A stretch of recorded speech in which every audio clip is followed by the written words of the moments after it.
epistemology. I'll also talk about homage to Professor Toyin Falola from Obafemi Awolowo University in Ile-Ife, and this journeying up to Texas, and what he has done in over almost 20 honorary degrees he has received, and distinctions and so on, as well as the Toyin Falola Conference and the annual conference in Texas that has mentored many professors. I have a list of 100 that I met there in person who have become full professors like myself as a result of that Texas homage and journeying. Then I'll talk about configuration on Falolaism. Configuration on Falolaism. I'll compare this with Mazruism, which I did at a keynote address at the University of South Africa about 5 years ago, when I was looking at Mazruism in terms of his contributions. So I look at Falolaism and his contribution to knowledge, especially in terms of penetrative and creating new ventures of voice, agency, and so forth. Then I'll talk about contribution of Toyin Falola to Yoruba historiography. Many of us have copied from that. Many of us have plagiarized that structure of Yoruba historiography. For example, in Kenya now, many of my articles reflect what Falola has been doing among the Yoruba. For example, among the Luya, the power around the chicken, especially the history of Imondo and things like that, that we need to look at cultural histories and the meaning inherent in those cultural epistemologies and so on. The history of land ownership, female and male crops, for example, among the Luya, where the tree and the banana are male plants or crops, and the vegetables and so on are female crops or plants and so on. So this feminization and masculinization of economies and so on is very, very important in Toyin Falola's work among the Yoruba, for example. Then I look at Toyin Falola and African diaspora scholarship. And in this I spend time looking at various strands he has created in terms of interrogation of the diaspora as a way of negotiation, as a way of dialogue, as a way of finding meaning in these dialogues and what actually can be broken down to have meaning in creating meaningful history in Africa. And then there's African historiography, Toyin Falola in African historiography, how it fits in. And I speak to this recent book, which I have. I know the price is high. I was telling my library at University of Kenya to get a copy, and a copy is about $200. So I donated to them my points because I have points I get from being an author, from Routledge and so on. So when I get the $5,000 annual money, I say that can I have those in form of books instead of giving me the money in cash in terms of the royalties you have earned from these books. So I get books. So I got this, and this is the latest donated to us by Falola and others that you have bought, is a history of Africa. Is the latest, I think, came out 2022, that is very, very heavy in terms of historiography. A revisionist in a way that corrects what we've been using in the past, like John Ilife and others that were misconstruing and restructuring African history negatively. Then I look at the critical perspectives on Toyin Falola's creativity. He has some novels. Many of you don't know that Falola has fiction, as works of fiction, and his contribution to popular press. He has a popular press. He has also videos, films, and documentaries about him that are very, very important in understanding reflections about Toyin Falola as well. Then I have a section that I'm calling mentoring, and I mention people like Professor Anjala, myself, Professor Steve Salm. There are about 100 full professors whom I first met at Texas 20 years ago when we were just finishing our PhDs at that time. So I mentioned mentoring and what he has done to African historiography. And I mentioned names like Nasongo, Professor Swai, now the SADC Executive Director in Tanzania, among others. And then I also mentioned the mentoring that he has done in terms of interacting with the young scholars like us, and then making us meet heavyweights.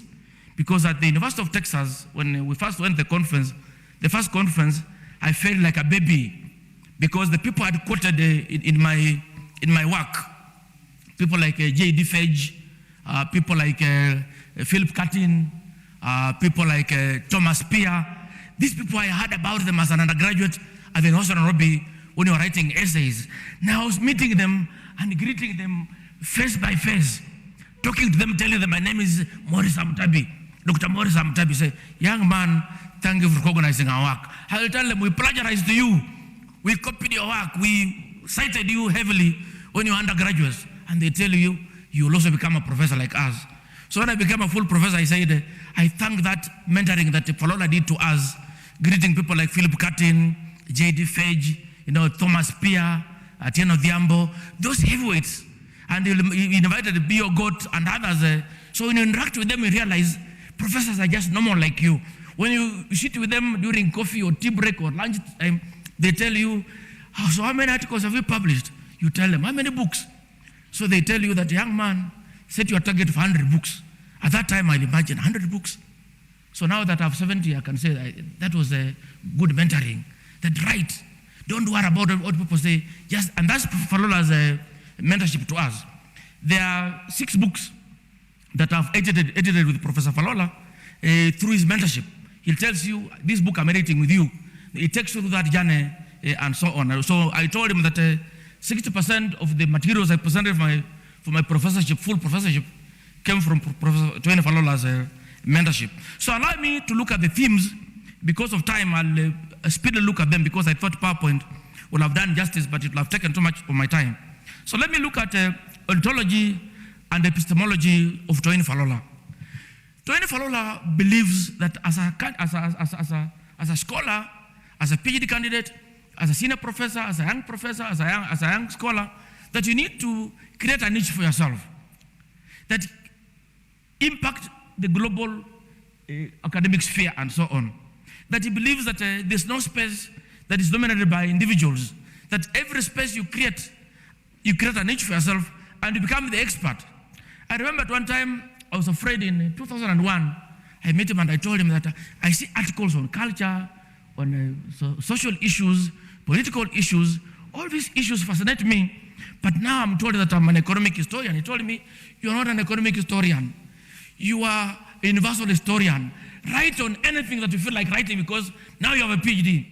So I went out, I was writing on Luya, environmental, cultural, condrams and so on. I was writing about history of Luya marriages. I was writing about Ingoho among the Luya power dynamics. I was writing about, like I mentioned, Imondo. I was mentioning about women and the conservation of environment among the Luya. Then I found myself, it was limitless. Looking at what he had done among the Yoruba, I said, we can have equivalents among the Luya and so on.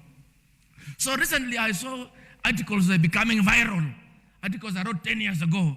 Then someone tells me, Professor Mutabi, this is a very good article reflective on the Luya history and so on. Can I have the main copy? Then I said, these are things I was writing almost like for leisure, for pleasure. I'm in the village and I feel that I need to write about construction of huts among the Luya and the history among construction of the huts.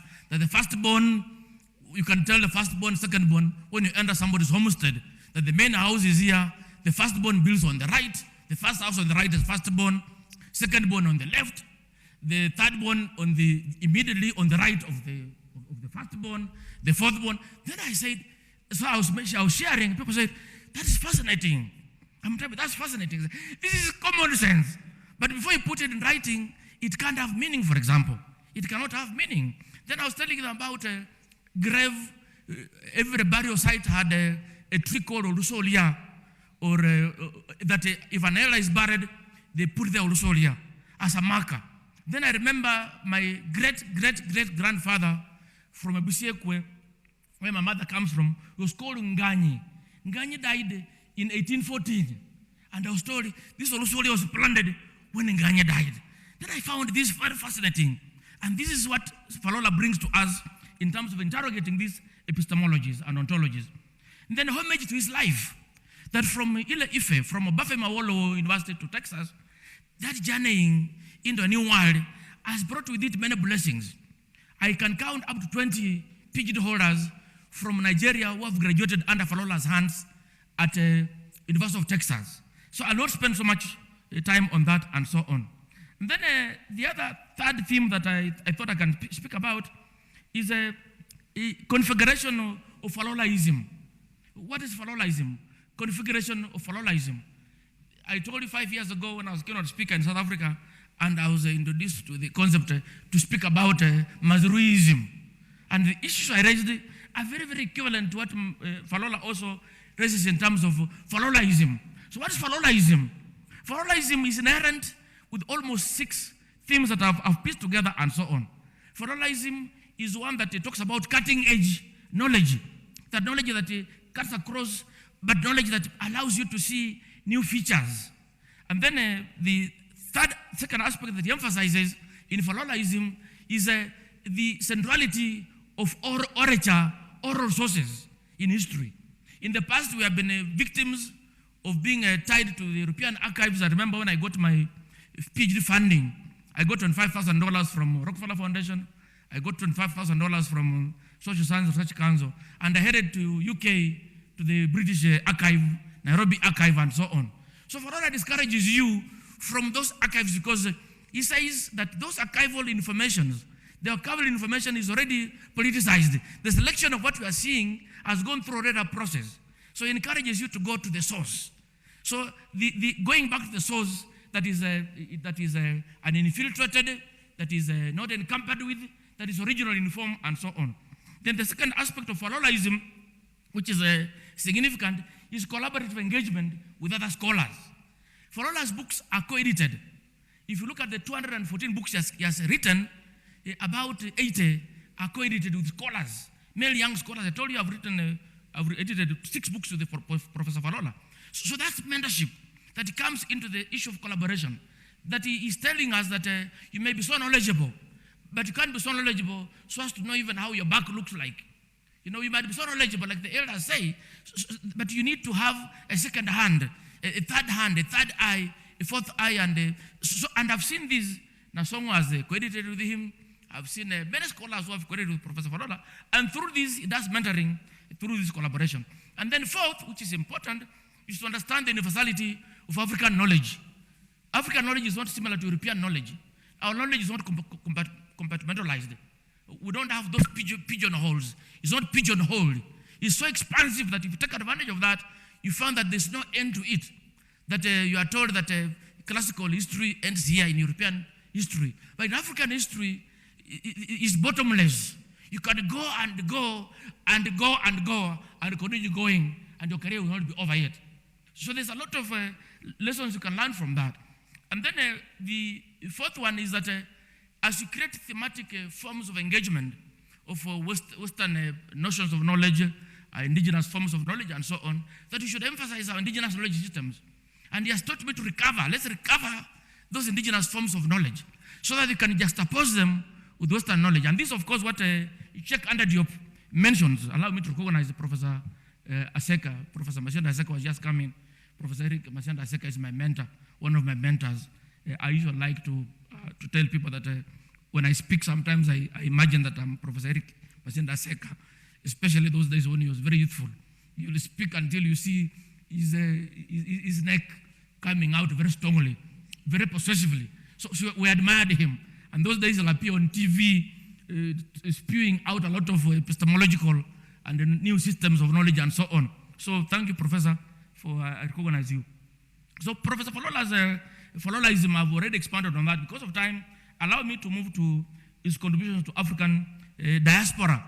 And in the diaspora linkages, allow me to point out that there are certain aspects, for example, Afrocentrism, that he has linked in, right, about centering Africa.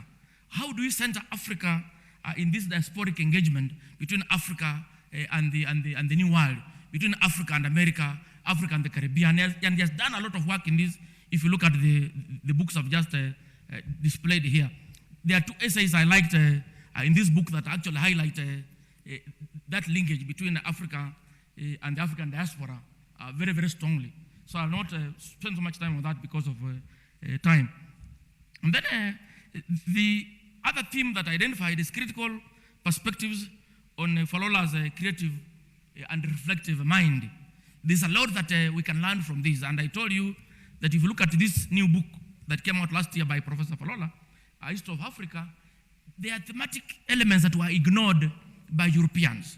And at one time I was engaging Thomas Spear in his History of Africa book. And I was saying there are certain themes that are contemporary, that are emergent. Don't capture us in the migrations. Because the Luos ceased to reach Kisumu. They have moved from Kisumu to White House in America. So when you capture Luos, low migration, and you say that now it ends here, you must also now move to Obama as part of the low migration and so on. So let's begin to deconstruct this notion of writing history, that now the Abalu are now moved and they are all here. It's like they all died there. Yet Mutabi has gone to America, taught there for 10 years, and come back to Kenya.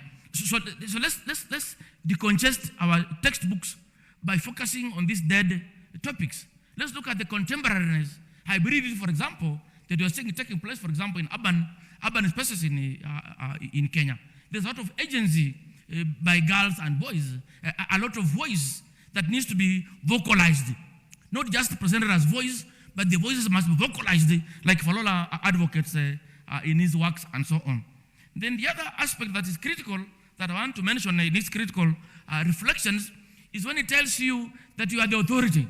Because remember one time I wrote an abstract, and I was telling him, you know, I'm not really an expert on environment, but I'm writing about setting up of a Falola homestead, and I'm looking at environmental sensitivities that apply to that. Then I will also be talking about how some things of fauna and flora are preserved among the Luo culture as a result of how they construct and conceive animals, birds, and so on. And I was telling that some of the birds among the Luo, for example, you are not supposed to kill them.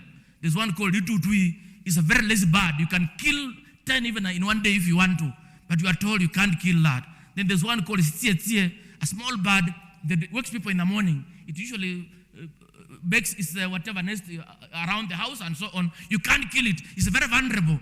It enters its heart and you can just block and kill, and you can't kill that bird. If you kill it, they say your house will burn down. So he told me, you are the expert. Come and present in Texas. I was very happy. I was honored to present that paper in Texas. Today is one of the papers that is highly quoted as part of indigenous knowledge among PhD and other scholars and so on. So basically what I'm saying is that we need to be critical and address knowledge systems that you have that have been ignored in the past and so on. Then finally, because of time, let me move to mentoring that I've mentioned already. Yes, mentored many scholars. Many of us have been part of the Texas annual conference. I told you I attended non-stop for 10 years. And I think 2-3 times he sponsored my attendance of that conference. And when I became a professor in America as director of African Studies, I was now sponsoring students, 5-10 students every year to attend the conference, because it required just paying about $500 to $1,000 for them to attend. So I became part of the Toyin Falola conference in terms of getting younger people now to come into the conference and so on. Then the issue I mentioned of those academic heavyweights, they played a very important role, because many of the books I've written, I bounce them through these networks. Tell them, look at that manuscript. And one of my most successful books that I told you I receive almost $5,000 every year as a royalty is called The NGO Factor in Africa. I don't know why the book is so popular. The NGO Factor. I published the book in 2006 through Falola's network called Professor Molefi Asante. Asante told me, young man, send me that book immediately. When I arrive in a temple, I want to see that book. I sent to him. Within 2-3-4 months, the book was published. Within a short time, I was getting checks. I was getting checks of royalties. Say, where is this money coming from? So your book is very popular. The idea came from Molefi Asante in Texas under Toyin Falola. So the other day when I got the money, I said, this $5,000, what I'll do, I'll buy books for my university and young scholars who decide to see the book, but they can't afford. So they discount that so that you get books much more enriching than getting the cash. Then Texas conference, it became very critical in Toyin Falola's career. And it was a very, very important marker of growth of many African scholars. We converged there. It even became stronger than the African Studies Association. Because when we were initiated in America in the 90s, we used to be sponsored of the African Studies Association as graduate students. But we realized that the African Studies Association was full of not really negative whiteness, but there was a lot of what one can call negative energy. You arrive, you present a paper, and you are told, young man, I'm from Central Ocean University, you've not quoted Thomas Spear, you've not quoted So there was a lot of whiteness in terms of embellishing what the whites had done in Africa. But at Toyin Falola's conference, you'll have a paper with 90% African scholars, and nobody will raise a finger that you are quoting African scholars in American university and so on. So it became a very, very important foundation for us even to be strengthened in terms of promotions, so that when our books went for peer reviews and so on, they understood that these were very, very serious academic engagements and so on. I want to probably end on a very positive note about Professor Falola, encouraging us to always have a counter narrative. When you say narrative coming from elsewhere, and elsewhere it means Asia, Europe, and so on, also have an African counter narrative that satisfies the African issue of agency, African space, African voice, and so on. Don't be afraid to quote African scholars. This is a disease that we suffer from Africa. I see PhD theses. I told you I'm an external examiner at 12 universities in Africa, in South Africa, in Zimbabwe, Zambia, Kenya, Uganda, Tanzania. I go to those, I look at those theses, and you look at the theses you have been sent, and you find 70-80% scholars cited are from the West. Then you wonder, where are the African scholarship? Where is Tanika Mkandawire? Where is Professor Seka? Where is Professor Diana Budere? Where is Isa Shivji? Where is, I cry all the time. If you look at my PhD reports, when I'm sending reports from 2010, my lamentation is, please advise the student to cite more African scholars. There are many African scholars, Ayandele, Dike, Toyin Falola. There are so many, that you don't have to belabor. Some of the ideas they are saying, you see, this idea was mentioned by Claude Ake, but they are associating the idea to Samuel Huntington. So that idea you're mentioning was mentioned by Claude Ake in 1992. I remember attending that conference in Enugu, University of Nigeria at Enugu campus. And you are now citing that as somebody's idea. But this was mentioned, I remember very well, in a paper presented by, addressed by Claude Ake. So I begin to correct them that the ideas they think are actually foreign and they are not in Africa, they actually come from Africa. In 2003, I was at Nzuka also, and my friend, Professor Unit Maker Ohachenu, took me to Onitsha market. Onitsha is threatening. Onitsha is very scary. I've never been intimidated in a market. I wanted to buy agbada, and they told me in Onitsha I could get an agbada for as less as $50. I said, $50? In Nairobi at Hilton, we buy that agbada full for $20,000, $25,000. That's about $250. So I went to Onitsha, and actually I found agbada at $50, $60, $70. But the problem was that the woman you mentioned, you speak, and they sense that that's not Nigerian English, then the price goes up. Then the price goes up suddenly. So we will put our Nigerian brothers ahead. We'll put them ahead of us to bargain, then we just remove the money.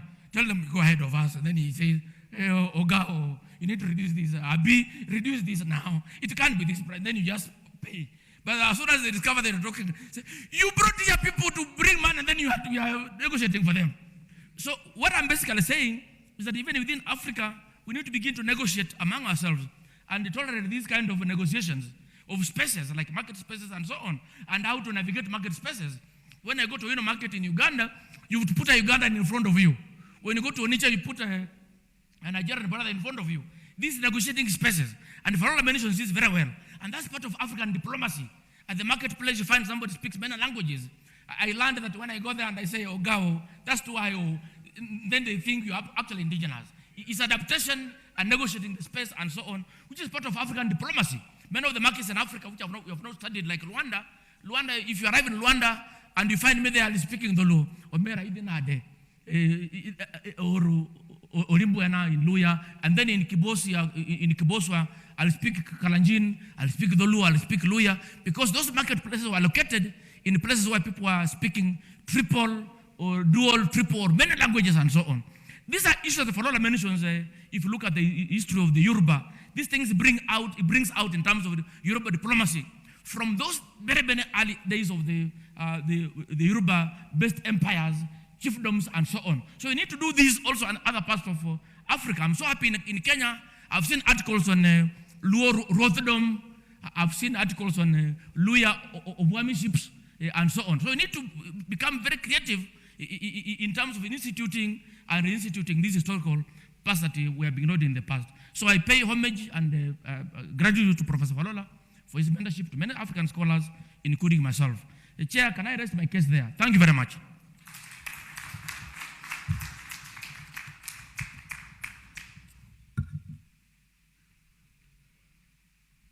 Wow, that's a very excellent conversation and talk about a great man. I think let's give him another round of applause. There are many things that we can talk about Professor Falola, and I think Professor Mutabi has done well to talk about the past of Professor Falola. I can only talk in 1 minute or two about the present. And I am happy that I've seen him online. We'll allow him a few minutes to talk about himself. And those words coming at the time when Professor Falola is celebrating his 7th birthday are very encouraging, because I think the Falola of now, the one we are seeing on the screen, looks quiet, but is a very restive man. Last evening, past midnight, we had a conversation on phone for about 15 minutes. Of course, I have kept telling and reminding him that the older you grow, the younger you become. Because some of the conversations that he has started engaging with are very transformative. He engages in youth stories, grandpapa stories, encouraging young people to do well, to grow in scholarship, talking about things about the digital world. I think his latest book is on digital communities, things that you wouldn't imagine a person of his age would comfortably interact with. And I think we can talk more and more about all these conversations. But now that he's online, maybe we can allow him just 2 to 3 minutes to give us his wisdom before we break to the parallel sessions. Let me be sure whether Professor Bunsa is here. Maybe I would give you, I had talked to the audience and told them that you'll speak to us for 10 minutes. But we don't have the 10 minutes anymore. But since you have come all the way, and the program later in the afternoon is going to be crowded, let me just give you 5 minutes. Kindly come, introduce yourself. The talk now is a conversation on Falola. I know you have known Professor Falola for a very long time. Just your wisdom on him before we allow him to come in.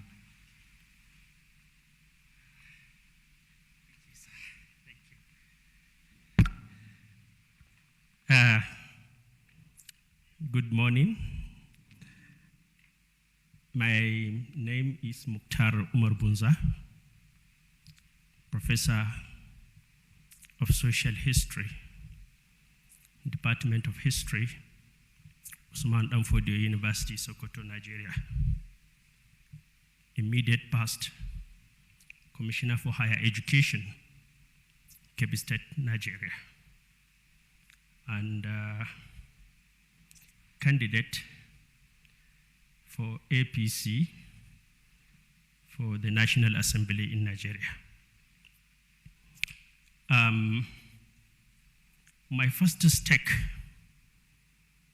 is to congratulate and commend the effort of Department of History, Archaeology, and the Political Studies of the Kenyatta University for honoring us and giving us an African outlook, and above all, globalizing our global scholar, Professor Toyin Falola. In Nigeria, at the premier university, now called University of Ibadan, in May 2018, we were there.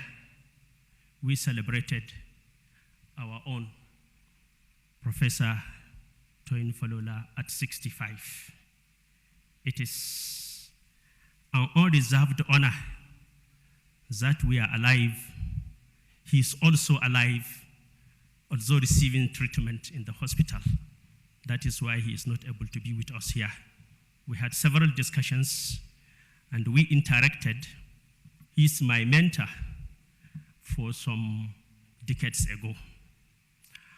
I came to know him virtually when I was a fellow at the African Studies in the University of London.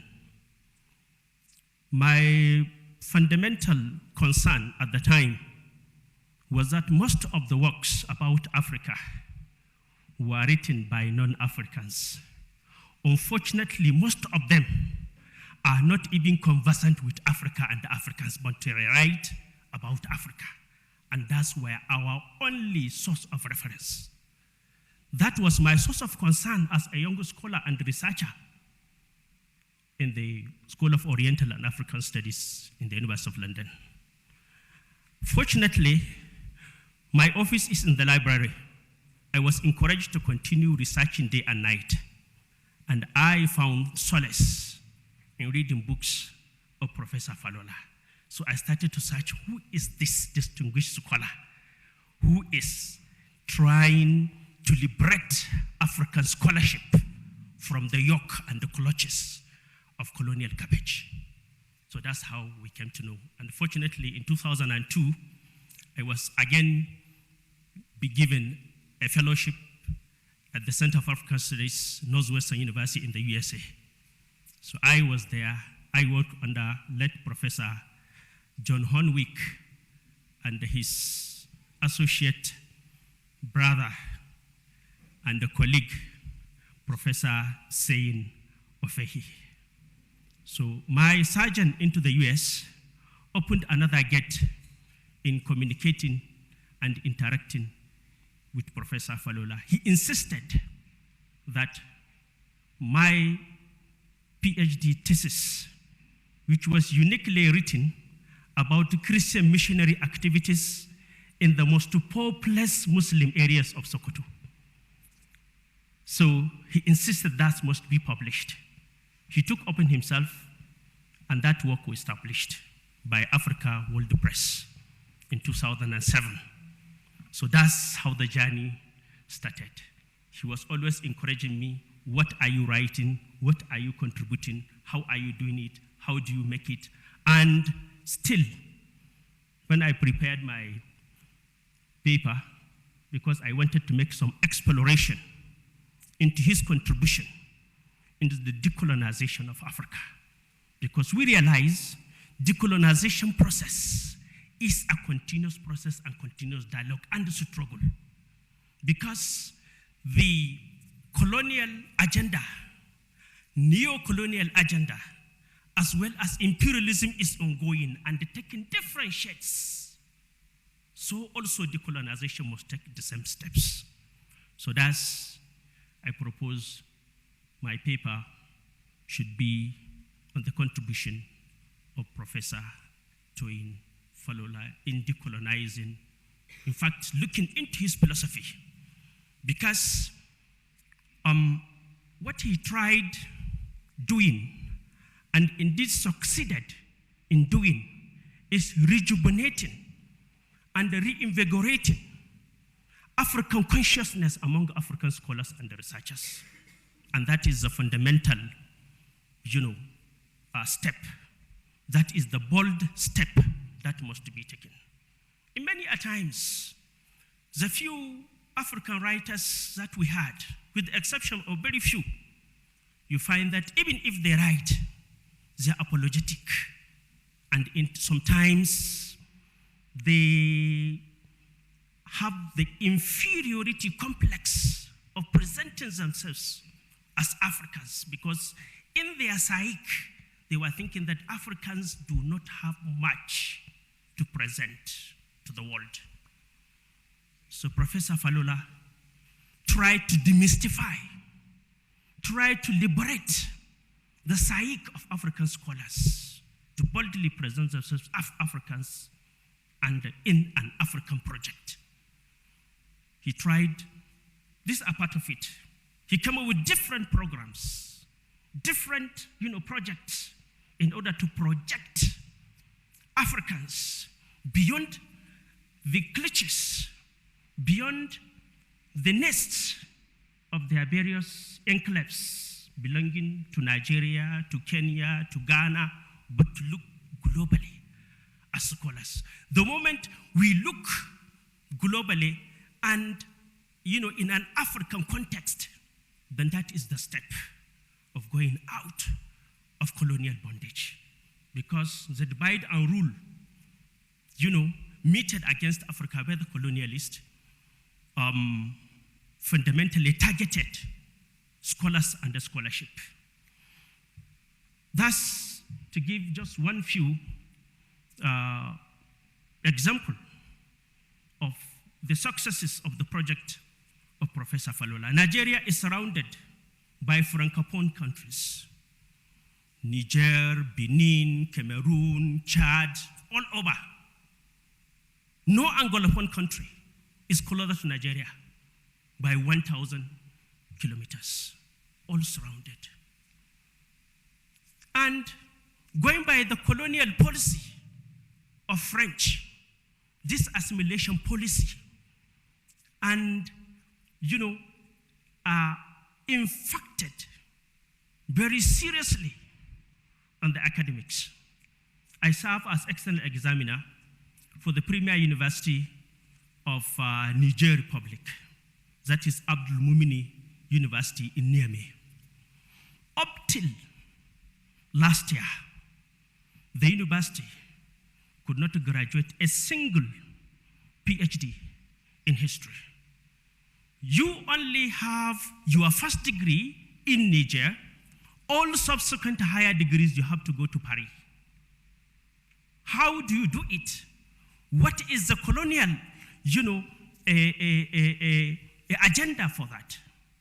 The moment you are becoming an emerging scholar, then you will be trained there, you will be brainwashed there. You can only come back home until when you are an accomplished scholar based on their philosophy, then you come back home. Hardly you think about home. So we tried to establish a linkage through which, from our own end, in spite of the language barrier, we encourage them having their postgraduate programs right at home. And we encourage them, we support them, we help them. That is what the philosophy of Professor Toyin Falola is all about. Look at his different networks. USA-Africa Dialogue. It's a wonderful network that was initiated by him sometimes in 2006. Why? Because Nigeria, Africa, and the Africans in the diaspora have to come together in order to make meaningful contribution academically and intellectually. As we meet physically, there is also need for a platform that we can meet virtually that will bring more number. And we set African project therein. So if you look into that, it's another program. Look at the Africa International Conference. I think this year will be the 23rd Africa International Conference in the University of Texas, USA. The aim, fundamentally, is to give African spectrum to African scholars and researchers. Pull them together, put them together, let them dialogue based on their, aspiration and the philosophies. So these are part of it. And the Toyin Falola conference also The Toyin Falola is annual. It took place in South Africa last year. It took place in several universities in Nigeria. Some of us who are aware of Nigerian history, we know Nigeria was a conglomeration of different nations put together by the British. In the north, you have the Sokoto Caliphate. In the west, the Yoruba area, you have the Alafinate of Oyo. In the south, you have the Benin Kingdom, the historic Benin Kingdom. While in the east, you have the stateless communities of the Igbo. In the central Nigeria, you also have the same stateless but autonomous states within. So this is how complex the country has been and how it was formed to become one single nation. Falola tried to not to see himself, though he's a Yoruba, from the southwest, never to identify himself by a region. So he tried to, unify the country first. So while I was Dean of Faculty of Art and Islamic Studies in 2015, 2016, up to 17, we had wanted to host one of the Toyin Falola annual conferences, especially on religion, because of the centrality of religion in Sokoto. As you know, it's the seat of the Sokoto Sultan up till today, the spiritual head of Muslims in West Africa. There are several, projects fashioned, initiated by Professor Falola. One of them is his unique nature of mentoring and encouraging younger scholars to publish. And if they like, they can be equal like him or they can surpass him. But I don't know whether that will be possible. Because he has more than 100 books published today. Over 200 books published. He always encourages. If he sees potentials in you, he will encourage you. He will support you. He will finance you to become a successful researcher. That's what he did to us. In fact, in one of his books, edited work about him, Professor Falola, The Man, The Muse, by Niyi Afolabi. I don't know whether that book is there. This is an excellent collection that was compiled, I think, about 1,000 pages. So when that was proposed, I was already sitting as head of history department of Usman Danfodio University. He said, Bunza, you must write. I thought for a while, I said, yes, I should. What fascinated me, I have my chapter is Toyin Falola, a historian in the study of religion. My area of study, Islam, Christianity, traditional religion. And when I studied the philosophy of Falola in regard to Islam, regard to Christianity, regard to traditional religion, I found him to be a central figure whose philosophy about religion is not clearly understood by many. So I dedicated my chapter to exploring about his feeling, his understanding, his comprehension, his attitude towards Islam, towards Christianity, and towards the Shango, the traditional Yoruba religion. You will never know that Falola used to fast during the Muslim fasting in Ramadan. I think it is only this year, because of his sickness, he was not able to fast. He celebrates with the Muslims, he celebrates with the Christians, and he as well celebrates with the traditional Yoruba worshippers. Why? Go deep into the history of his family. You will find Muslims. You will find Christians. If you check his mouth sweeter than salt, which he wanted me to make a fundamental review. Although it has been, if you check, is it this book or another? We have about 5 chapters written about mouse sweeter than salt. If you look into that, you see his adventure as Al-Majiri. You know what we call Al-Majiri? The young Muslim seeker of knowledge who is somehow nomadic, moving from one place to another. He was once that. Then he participated with the pasito. When we say pasito, you know how in Nigeria we have pidgin English. It's pasto. But in the pidgin language we call it pasito, just like you call it in Yoruba, something like that. So you see his encounter. Then you see his encounter in the traditional. So many, if you want to study religion from a historical perspective, if you first assume a one skin as a Muslim, when I studied Christianity and its impact and its missionary activities in the Muslim areas, I had to extend to the Christians, to the missionaries, to church service, to church activities, so that I could understand. As a Muslim, that is not a problem in any way.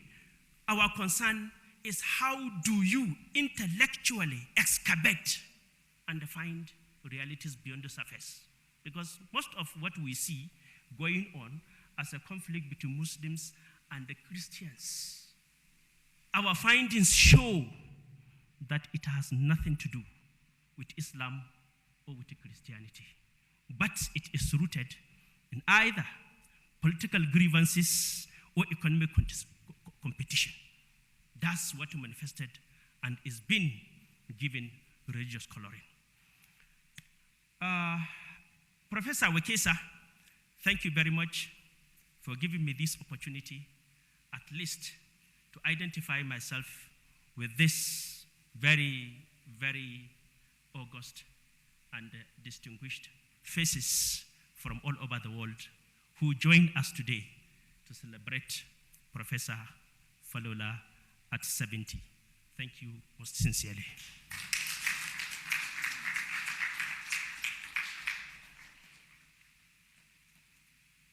Professor Mukhtar Bunsa, I think when I met you last in January 2022 in Babcock, in Nigeria, you are as eloquent as you are, and I think you can see what we will have missed.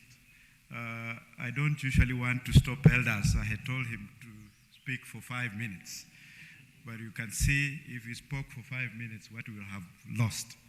Please, let's give him another round of applause.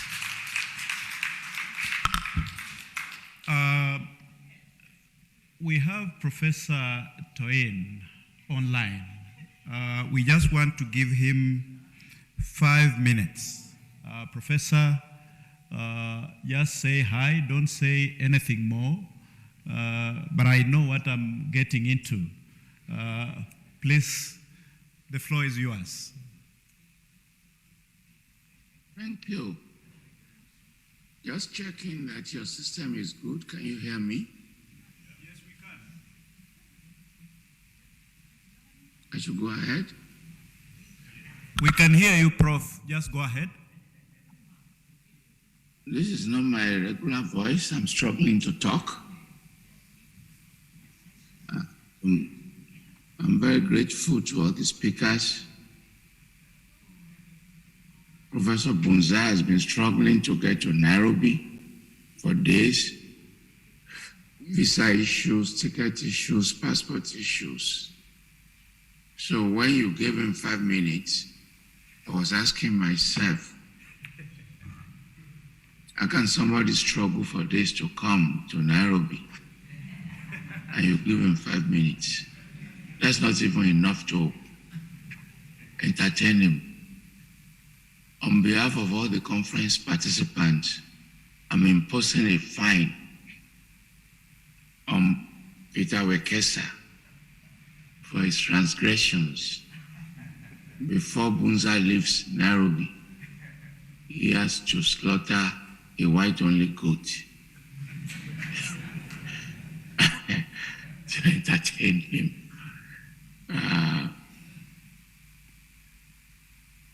I'm coming back to Nairobi before the end of the year, and I'm promising a full-scale lecture to the university in addition to the conference we'll be hosting.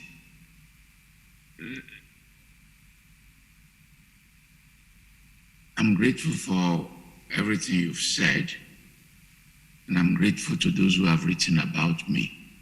Professor Bangura has written 2 single-authored books about me.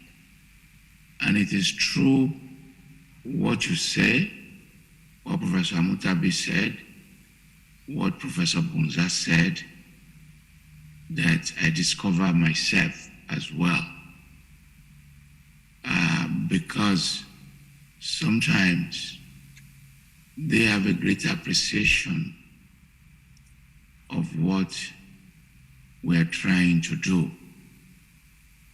Yesterday, one of the speakers talked about our distinguished other, the keynote speaker, who I've just seen in the audience, suggested the revival of epistemic communities on our campuses, which we used to do. And he made the point that when they were doing the initiative of the Vibrant seminars, there was no money, there was limited funding. And the point he's trying to say is that we should not just be focusing on challenges. We should also be focusing on our possibilities in terms of what we can do as a collective. And you can see how a conference like this is so successful with small funding, bringing people from Russia, from Europe, from Nigeria, from the US. So all these challenges we can overcome. We should revive our local journals, promote them. We should be part of the university regulations, changing the regulations saying that we should respect these African publications. We should not keep insisting that our colleagues must publish outside of Africa before we promote them. Because sometimes we put in place regulations that destroy us. And you and I should be part of the challenges. Let me use the rest of my 2 minutes to tell you what I'm doing now. So, I'm writing the 3rd installment of my memoir, and Professor Bunza will be very happy. I call it My Encounters with Islam. My Encounters with Islam. We did not used to fight over religion until fundamentalists came on both sides, and politicians came to use religions to divide us. I was born into a Christian family, but I went to a madrasa and I learned Arabic. I was in the choir. So that ecumenism that grounded African societies, African cultures, we have to revive them and restore them.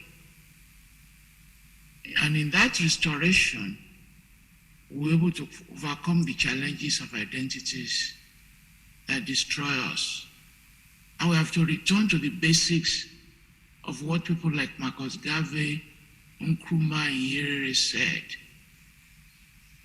Issues around pan-continentalism, Pan-Africanism, issues around Ubuntu, in which we revive those networks that will bring Kenyans to what the British call Nigerians, and Nigerians to Kenya, And it is in that continentalism that our power lies. When Bunza goes back to Sokoto, I'm appealing to him to also do a conference that will bring people from Nairobi to Nigeria. Just as he's building connections with Niger, we should not just be focusing on transatlantic connection, but we should be focusing on Pan-African connections. And I'm using, to close what I'm talking about, non-European archives to write. I've been using non-European archives to write. So I did a book on sacred words, which is not based on the European archives, cumulating what we call incantations, esoteric words, cumulating them and saying, what is the power in those sacred words? And I have a forthcoming book on metaphysics. So when you say the beliefs in human beings, in destiny, we tend to throw them away. We tend to throw them away. And I'm making the argument, don't throw them away. There are ways of knowing, epistemologies of understanding. Let us convert them into theories instead of throwing them away. And I did a book, which I mentioned 2 days ago, autoethnography. Autoethnography is different from memoir. Autoethnography is converting yourself into an archive. And the keynote speaker is already an archive. So students can write on him and he can write on himself. And that institutional memory, which is locked with his individual memory, we have to release them, not as data, but as ways of knowing, ways of understanding. So when you call him an elder, I did a chapter on elderocracy. What does it really mean? So that your department, maybe once a year, people like him, you bring him back, you set up a seminar, students will interview him.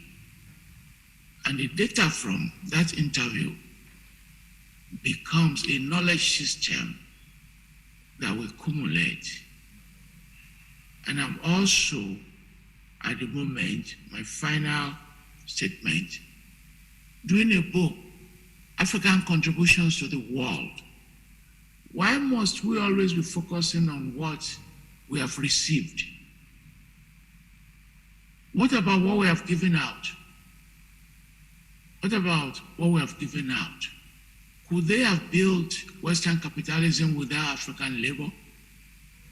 It's not possible. Why don't we also begin to emphasize our gift, our contribution to the world, which is substantial? Look at what is going on now. World soccer. Many of you are addicted to world soccer. If the blacks can form a team, they will have won the World Cup. When France won the World Cup, it did so with 10 black players. If you divide the medals in the Olympic, instead of by nations, if you divide it by color, blacks will have the highest number of medals. Professor Bunza is a politician, former commissioner of education.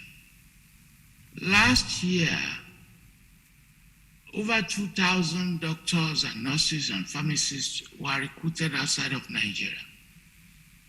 During Rawlings' regime, he produced many doctors. Half of those doctors left Ghana to work in the US. So on the one hand, they said our education system is not good. They criticize your institutions. But when they need labor, they raid your institutions. Why will you on a Monday say that Nigerian education system is not good? And on Tuesday you rate them. And on Thursday you are saying, if you want to be a school teacher, apply for visa. So 15th to the 19th century, they took our muscle power. And today, they are taking our brain power. And as they take them, on the one hand, benefiting from that, they criticize us for our incapacity to build institutions. Pay attention to that contradiction. You must pay attention to that contradiction. You cannot say your institutions are bad, but when they said you are lazy, but they needed muscle power. You are no longer lazy. And they said, we are not an agency. How can you say we are not an agency? You cannot understand the rise of Trump without Africa and Mexicans. You cannot understand Brexit without Asians, without Africans. Agency means that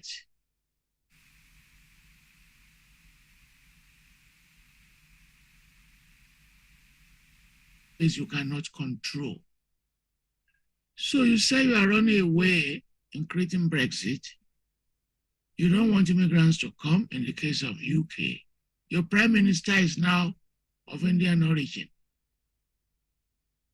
The minister in charge of your trade is from Nigeria.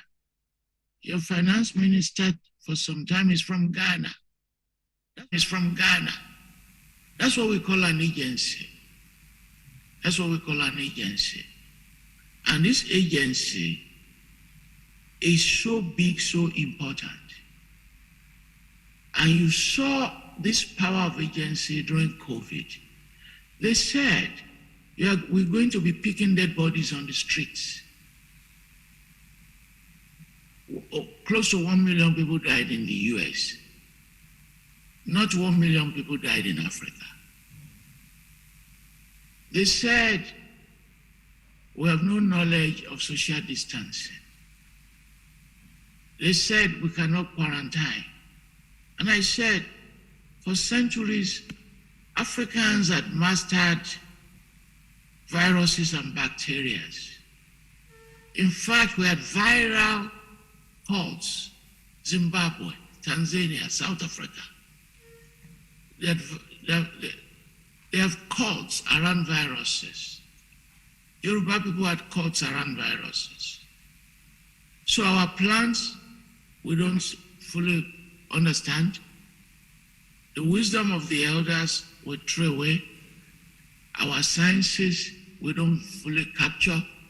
If you are from where Bonza comes from, you understand the cattle so much. That is, the knowledge around cattle itself is unbelievable. And this knowledge, we have to reclaim and we have to put to use. And one of the achievements of this conference is the interlocking of these ideas, the coming together of our people, the call by the keynote speaker and the discussant for organic epistemologies that we'll use on our various campuses. And finally, a belief in ourselves and the transformation of our own academy so that we do not poison the minds of young people into thinking that we are powerless, we have not made contributions, and we are not an agency. The way we teach the young people should change to promoting some of what the keynote speaker and the discussants and all of you have been saying. Thank you very much. I'm fading, I'm not strong, but I hope I've communicated some ideas. Thank you. And this is not my regular voice. Yeah, when next you meet me, I'm speaking like a masquerade. Thank you, Prof. I think I should be the one imposing a fine on you. because I had requested you to speak for 5 minutes. As for Professor Bunza, I think I'm going to make him the King Zadi and give him more minutes in the evening. Please let's give Professor Falola another round of applause.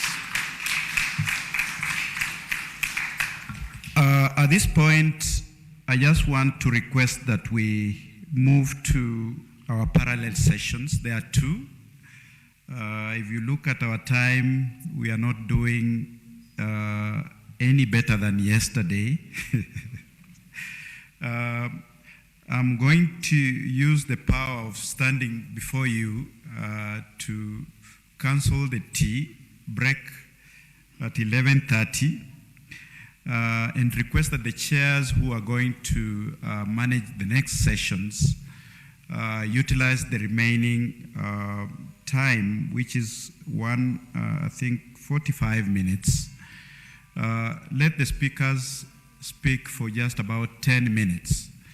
Why this is so is that we have to reconvene at 11:30 here. We are going to listen to Professor Karin Baba, who is going to be online, and she has set her time for 11:30. So we need to be back in this hall at 11:30. We are going to negotiate about when we are going to take our postponed coffee later on. So the group that is going to remain here is going to be chaired by Dr. Kenneth Gitu. This is on religion and the socio-philosophical future of the African nation state. Then parallel session 10 will move to the other room, Studio 109. For those of you who have joined us today, it's just right across the corner. It's going to be chaired by Dr. Moses Onyango, but I think Dr. Kakai will be in charge. The rapporteur is David Maina. Please, the session is on post-colonial African economy, resource control, and European neo-colonial influence. So please, let's just move to the other section, those of us who are moving. And let me request the chair of this session to kick us off.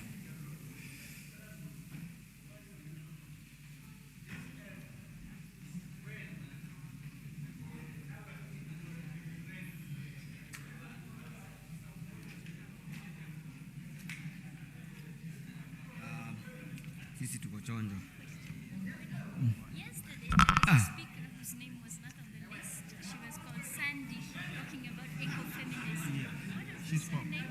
Yeah, she spoke. Yes. Sandy. You know her name? Yes, she should be with us.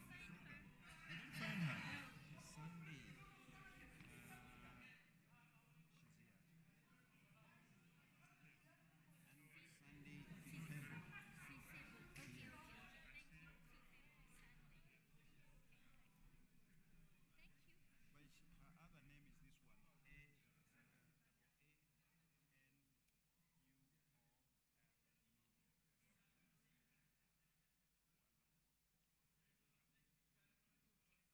Okay.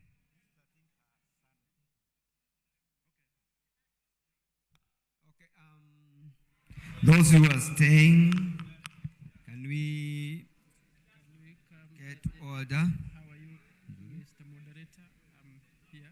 Okay. I've sent my PowerPoint and 3 photos that I will be using. Are you the leader? Yes. I'm here. Yeah. But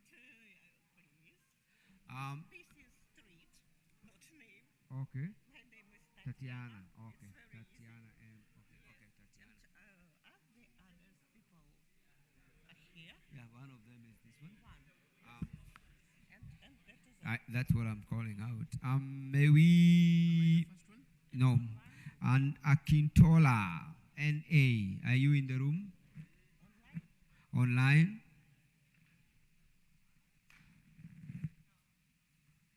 Akintola. Then Paul and Mwangi, we were here. Obarido Thompson Okochi. Are you online? Yeah, I can see. Okay, I can see you. Then we have Silvanus Nomishan. Silvanus Nomishan, are you online? No. Then Tatiana, you're here. So we are 4. No, we are 3 so far. We are going to start with Paul and Mwangi because you are number 2. Number 1 is not around. Okay. So you have a presentation. Yeah, you put it over there. He should be. Yeah, he's.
And we will be starting with Tatiana M.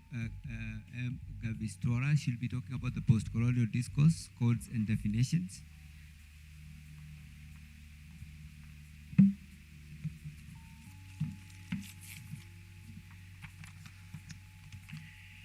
Thank you.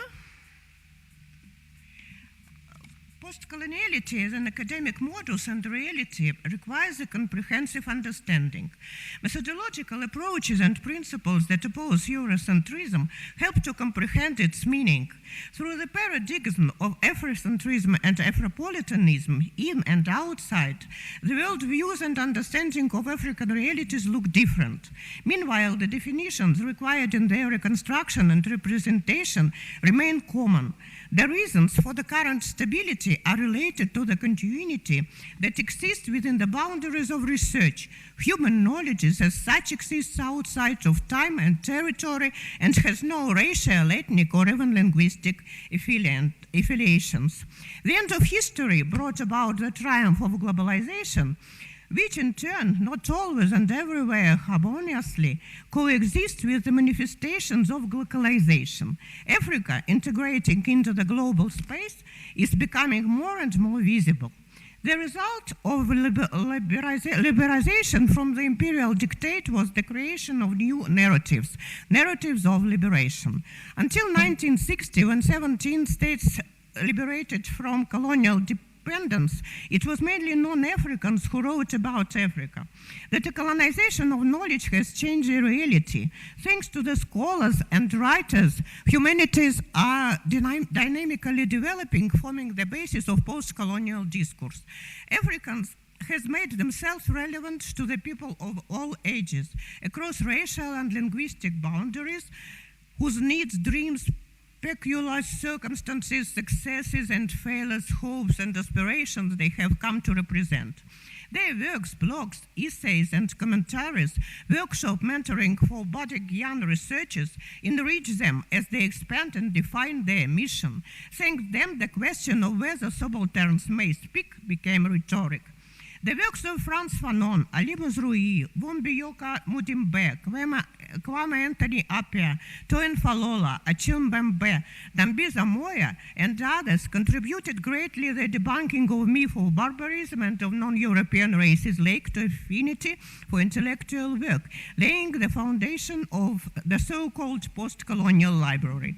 The process of renewed representation of such phenomena as colonialism and post-colonialism, nation and identity, race and diaspora continues, and if the older generation of scholars claimed to be a new word in humanities, bearing as a burden the idea of creating some kind of meta or grand narrative similar to Said Orientalism or Marx Capital, their younger successors would rely rather on the creation of a narrative which actually allowed Africans to express themselves in philosophy, history, economics, and literature. The next slide. It would like to focus on a number of ideas that have made the works of African intellectuals best.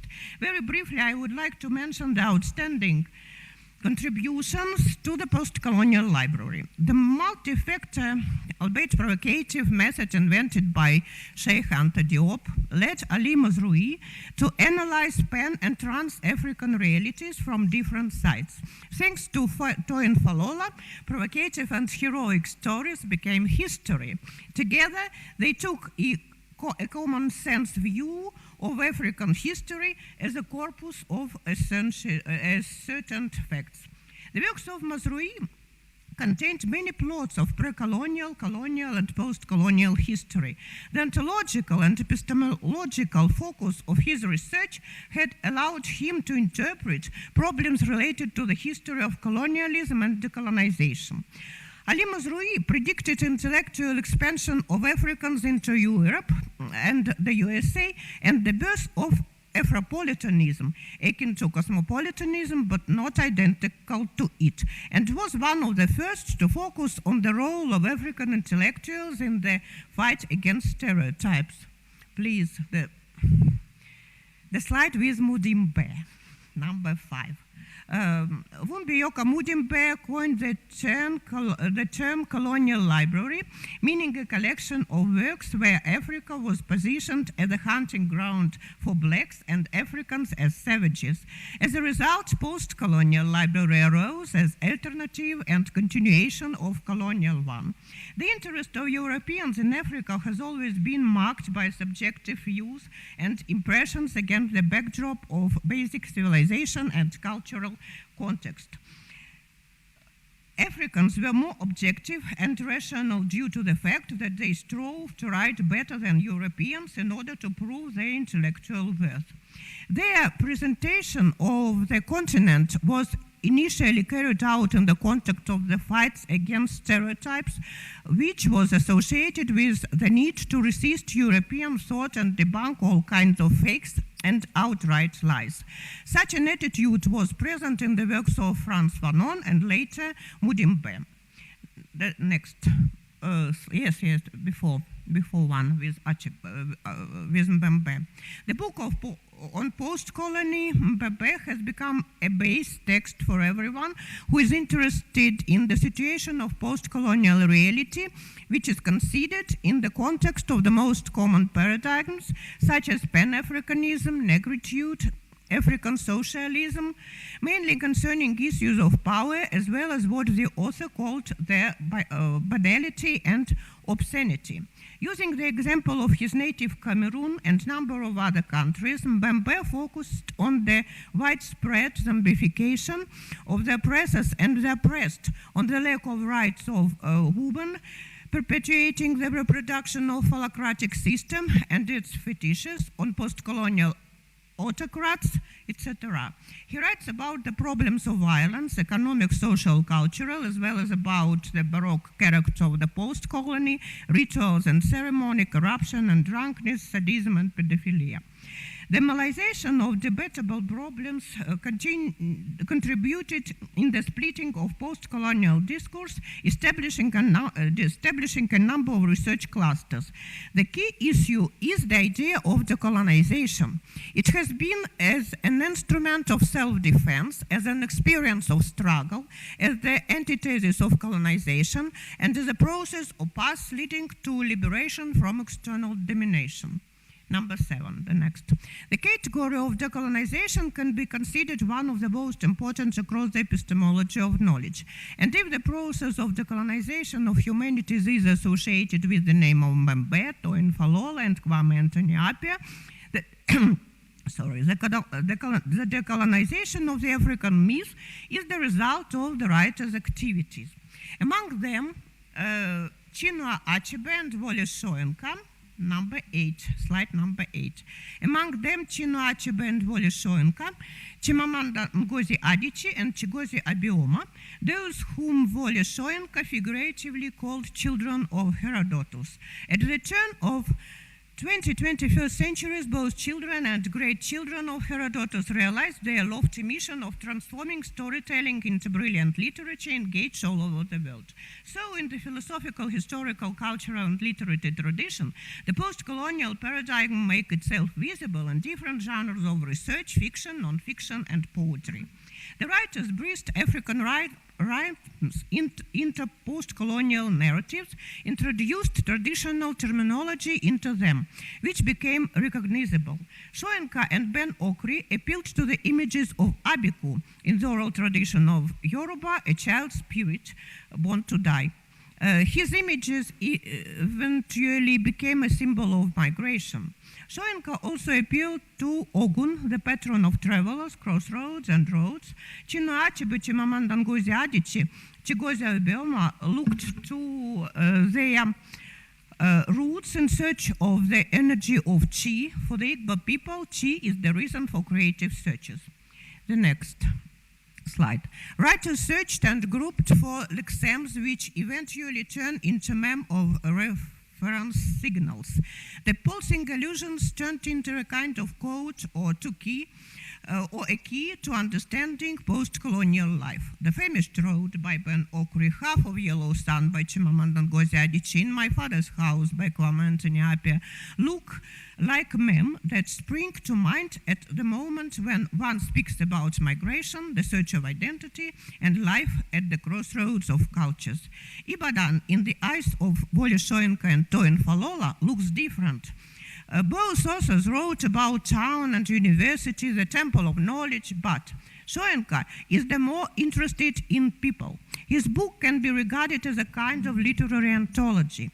Toyin Falola recreates the history of Yoruba traditions and place of memory, following his marvelous book, A Mouse Sweeter Than Salt.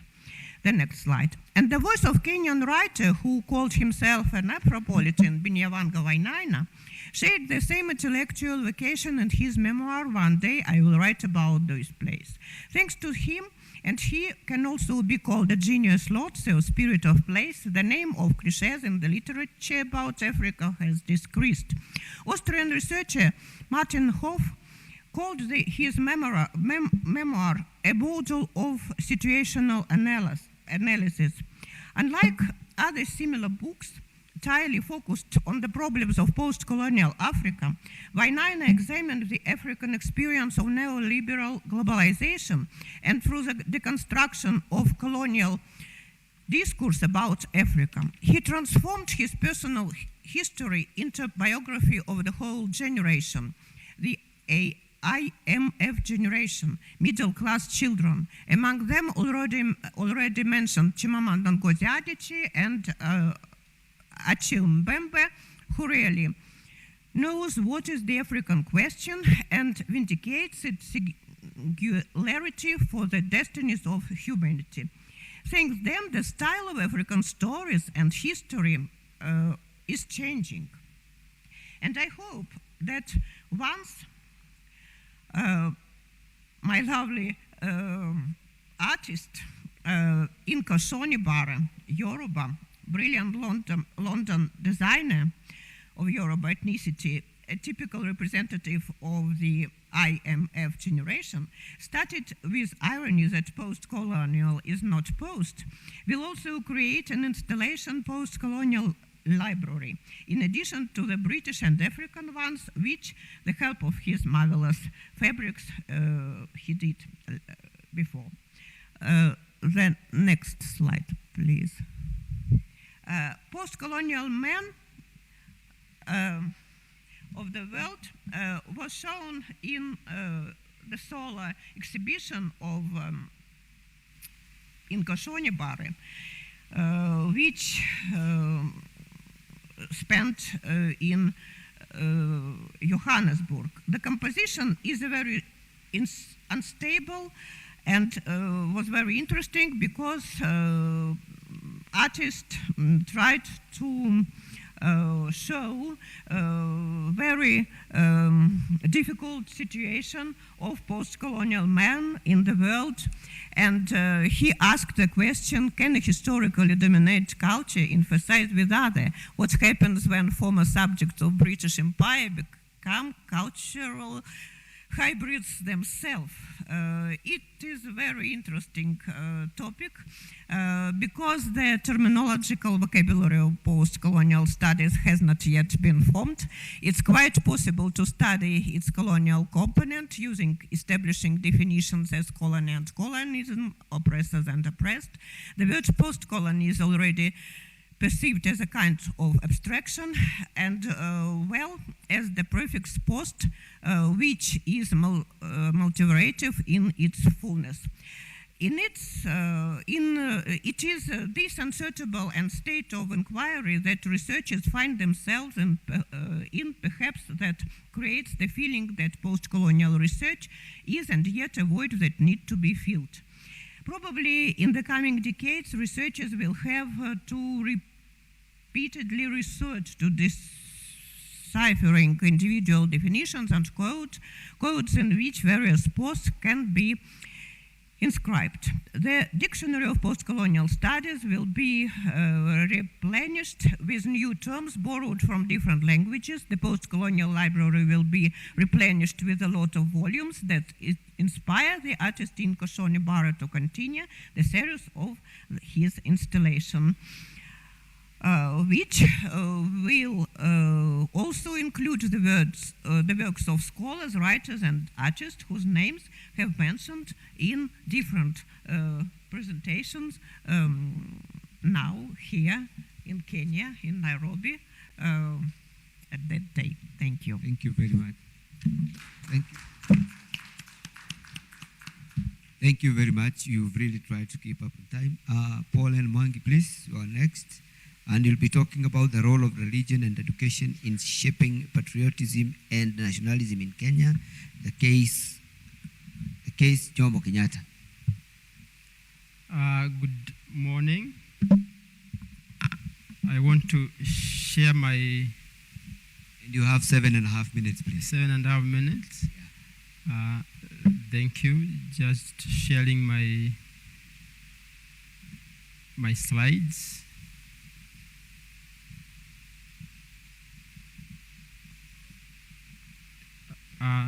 The presentation that I'm going to make, we prepared with one Professor Kabesha,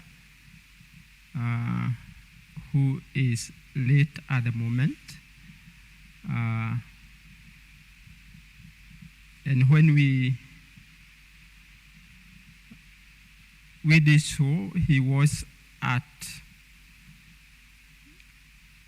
Southeastern Kenya University. I'm sharing my screen.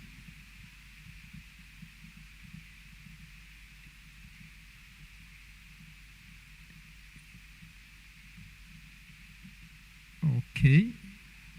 Is it there now? Thank you. Full paper. And how many minutes more? 6.5 minutes. Thank you, moderator. I'm from the Department of Religion, History, and Geography at Southeastern Kenya University. For those that are older and in history, they may get to know, or they have a memory of the professor that I've shared. He's a professor of history in Southeastern Kenya University, or he was. You can see him there with Professor Mbiti and Professor Mongambi, and that is the professor with whom he would have shared the floor with the other professors, but he's not with us. And what do we do when we have that moment? I think we have a moment of silence of 1 minute in honor of, it's to my minute? Yeah, it's to my minute.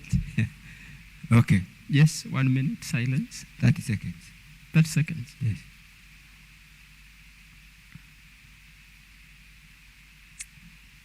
Thank you. The reason as to why I share this is because a large part of my work is from him. And I used to invite him in my classes when I'm teaching religion. And he would share about religion and history. He would share about patriotism. He would share about nationalism. And then my input when we got this call is where now religion and history comes together, and especially in the making of nationalism and patriotism and in Kenya. And we figured out that the one best candidate for this is Jomo Kenyatta, and therefore we profiled him.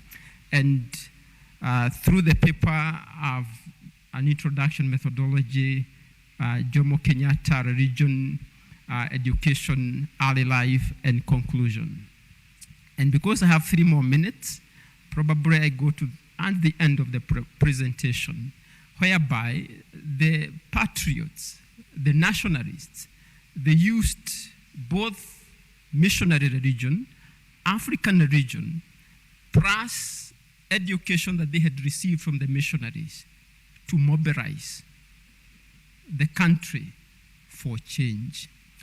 And this was occasioned for him by a prophecy by one Mogo Wakebiro in central Kenya that had given a prophecy that the Europeans would come to Kenya and how would they respond. And they were given a figure of a mugumo tree, an oak tree, that when it will fall, that is a time that you raise up in arms. And therefore, we find a friendly response to the missionaries. And for Kenyatta, he lived with one of his maternal grandfathers, and he was a healer, a traditional healer. And he enjoyed the kind of influence that these men had. But close to him was now the new mission at Kikuyu, those that are in Kenya. And when he went to the Scott Mission Center, that's when he now endeared himself to the white man's magic that seemed superior. And for him, he needed it for him to mobilize the country. My conclusion. How many more minutes? 1 more minute. So we took a moment to remember Professor. Yes. Let me add you 1 more minute. So you have about 2.5 minutes. Thank you, moderator. In my conclusion, I say that Kenyatta lived in a fast-moving and changing world. And for him, having grown with a troubled childhood also, he had to seek relevance and identity. And it is in that process that he was fascinated by missionary religion and missionary education. And in my last sentence is that using missionary religion and education, the nationalists and the patriots signed the covenant, or a covenant with the colonizers. For those that are Christians, if you look at the book of Joshua, chapter 9, there is a community that used the same strategy. They are called the Gibeonites. They went to Joshua and pretended that they had come from very far, and they signed a pact. And the question would be, what is the result of the covenant that the nationalists signed with the missionaries, with the colonialists? Probably that's why even today we talk about decolonization, decoloniality, because we are enmeshed in this contract or in this covenant. And mark you for covenant, we are told you don't break a covenant. You can break a contract. And that's why we are here, talking about Toyin, Falola, and helping us to look back as we look forward. What does it mean for each of us? For me, I've centered the next stage of my presentation, not my presentation, my research on African urban Pentecostalism. What does it have to give to the political situation in our country? Thank you.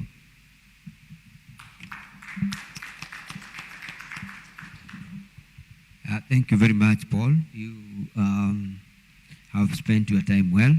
The next speaker is online. The name is Obarido Thompson Okochi. And Thompson Okochi will be talking about colonial precursors to ethno-religious conflict in Nigeria, a social historical analysis. Thompson, because of the interest of time, we are going to give you 7.5 minutes, please. So please be brief, because we have to keep that time. Thank you so much. Thank you so much, moderator. Please, just for checking on the system, are you getting me? Are you hearing me, sir?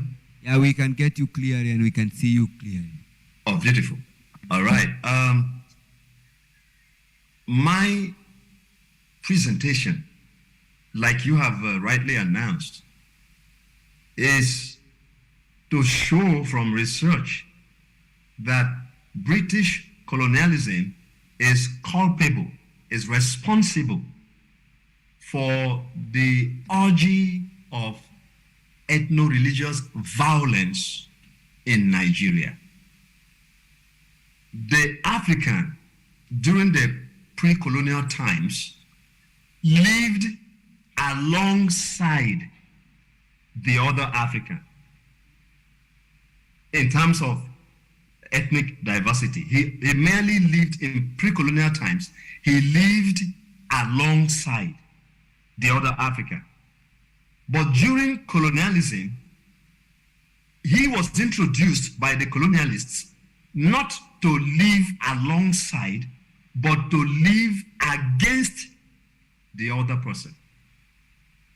After colonialism, the matter got worse in that it is not just living alongside or living against the other, but now living to attack the other. It is that attack that is really damaging the system, the entire context.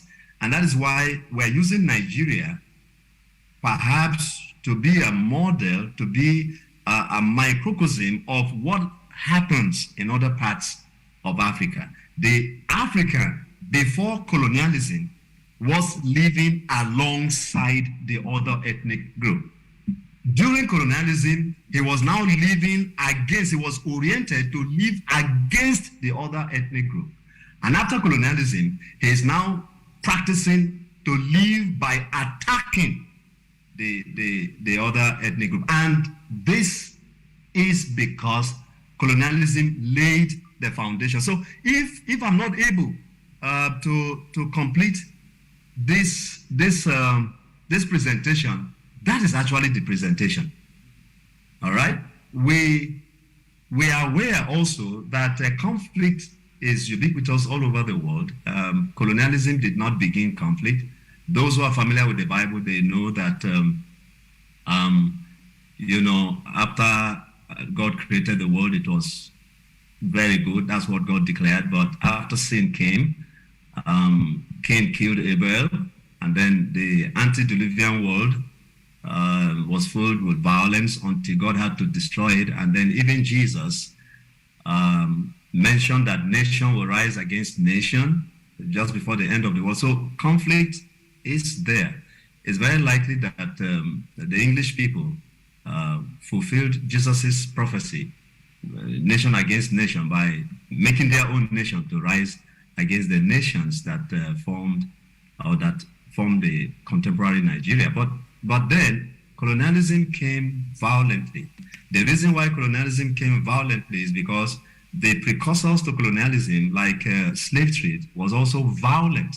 So you just find a tradition of violence, one form of violence taking over the other form of violence. You have the violence of slave trade, then the violence of colonialism, then the violence of neocolonialism, and just continuous violence. But the foundation was laid solidly by colonialism. Now, what some of us are doing is that we are trying to recommend some religious, sociological strategies to dampen and transform this conflict to something more constructive. But let's just hope that it works. Usually, ethnicity should mean that you are identified or affiliated with a special group because of shared history, ancestry, geography, sociology, polity, and on. But when it comes to what ethnicity is doing presently in Nigeria, instead of just being a mere identification and affiliation, It has become an us versus them mentality and reality. And you just find animosities, unnecessarily, you just find animosities which weren't there before. And so what you find now is the weaponization or the militarization of ethnicity. The same thing, religion is supposed to be a collective entity that brings people together and then discusses the here and the hereafter. But in Nigeria, what you find is that instead of religion being a platform for solidarity, it is a platform for diversity and a platform for animosity. And we call that the radicalization of religion. And so you have, because of time, we just have several documentations, research materials are ubiquitous, showing that structural violence comes as a result of the way the society is structured. Colonialism came and restructured and recalibrated the pre-colonial societies, and like it has been mentioned here, even by our dear mentor and father, Professor Toyin Falola, just bringing these independent and exclusive nationalities and put them under one structure, call them Nigeria, and then you just find all kinds of disabilities that are going on. And then you find the fact that although Marxism says that radical solutions need in order to overthrow an exploitative system that is responsible for social conflict, but this paper is leaning towards the liberal structural theory for social conflict and how to solve it, because structuralism builds upon Marxist analysis of class conflict, but it is detached from any ideological commitment to socialism. What that means is, though we agree, this paper agrees that exploitation and deprivation and all the capitalism itself is structurally defective and it generates conflict, but it is not bloodshed, it's not violent overthrow, but instead there are policy reforms and other negotiations that can be used to turn things around. Thompson, you have a minute and a half, please. Yes, wrap it up. Turn things around. So, having said that, there are about four strategies mentioned here. Then I will just round up that can be used if adopted, can reverse the situation we find in Nigeria. The first one here is interfaith dialogue. The conflict is basically between the Christians and Muslims. Interfaith dialogue will help. Then we have incarnational ministry, trying to make sure that we display a Christ-like character. Then you have the helping relationship, which is to understand the other person first. You don't just attack someone without really understanding where it's coming from. And then you have religious relativism, which is more like trying to be more tolerant. Having said all this, we just hope and pray that by God's special grace, conflict, especially ethno-religious conflict in Nigeria, will abate and Nigeria can be reunited again. Thank you so much. Thank you very much. Thank you very much, everybody who has presented, the three of you who have presented this morning. Your papers are very interesting. It's only that because of the time of the keynote, who is coming up in the next 2 or 3 minutes, we cannot discuss the papers at the moment. But in our participants, if you have any question, if you have any point of that you would like to have a discussion with the people who presented, we can continue the process after this. And since most of you are around, you can continue the discussion as we have tea and all that. But it was a very interesting session, very interesting topics. But we have to stop at this point because our plenary speaker, person coming up, Professor Karin Baba, is already online and ready to go. Thank you, everybody. Thank you, too.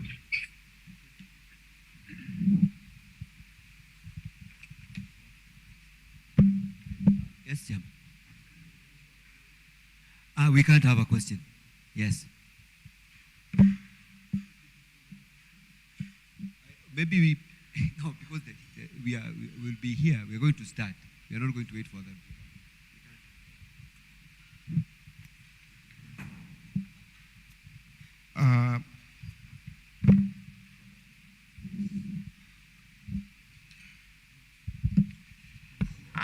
Thank you very much, presenters. I think we can give them another clap.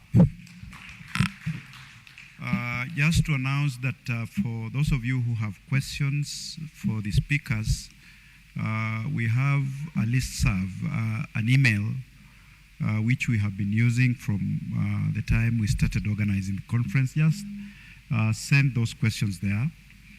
We should be able to forward to the speakers, and we should be able also to share the feedback.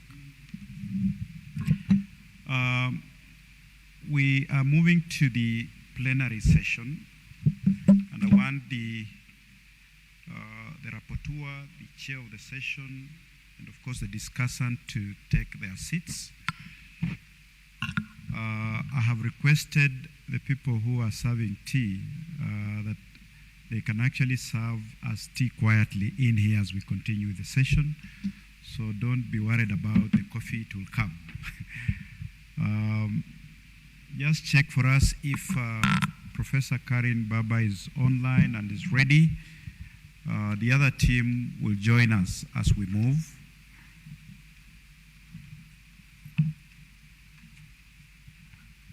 Oh, okay. Welcome, Prof. Yeah, hello, thank you. Thank you.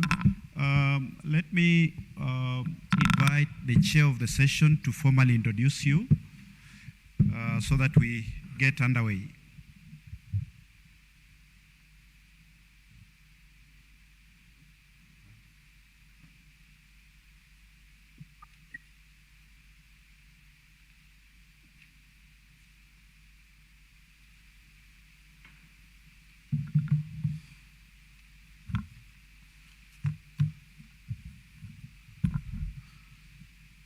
Good morning, everyone. Good morning, presenters. We want to welcome our presenter, Professor Dame Karin Baba, who is going to present a paper on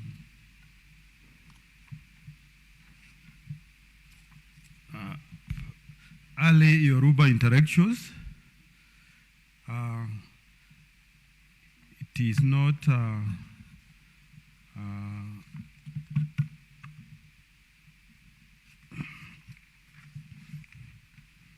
it is not yet it hasn't been provided, but she thinks she's actually going to write it now. A brief CV of Professor Dame Karin Baba. Professor Karin Baba is from the Department of African Studies and Anthropology, School of History and Cultures, University of Birmingham. She has an interest in popular culture, religion, and verbal arts, both oral and written. And she says that most of her research is on Yoruba-speaking area of Nigeria. Her qualification: professor has a BA from University of Cambridge at Cantab College. She has also a diploma in social anthropology from the University of London. She has a PhD from the University of Ife. Professor is a social anthropologist. She has been a lecturer in Nigeria for many, many years, where she has done a lot of research and has published many books. If I may just cite a few of what she has published. She is the author of a book called A History of African Popular Culture, published in 1918. She's also an author of another important book, which is The Generation of Praise Yoruba Popular Life in Theatre, published by University, published in Indiana University. She's also edited very many books, one of which is African Hidden Histories. She has also special interest. She has also edited books on special interests, especially journals, one of which is with Graham Funis, Research in African Literature. She has many articles on selected scholarly journals also, one of which is a New Text, a New Public. She's written forward for very books. And I think with us, we have an accomplished researcher, accomplished scholar, and accomplished teacher for that matter. So I present to you Professor Baba Karim to present her paper on other intellectuals among the Yoruba of Nigeria. Thank you very much.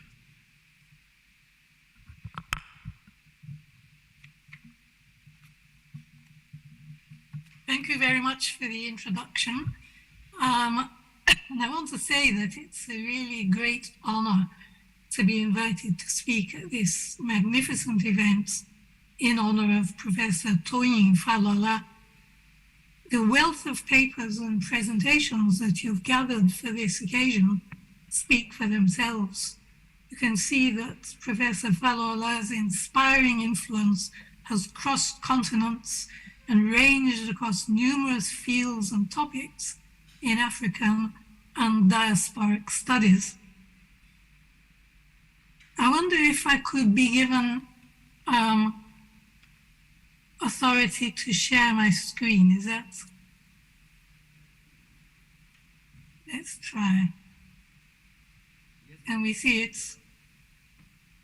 Yeah? Can you see my screen? Can somebody lift their finger up to show that it's okay?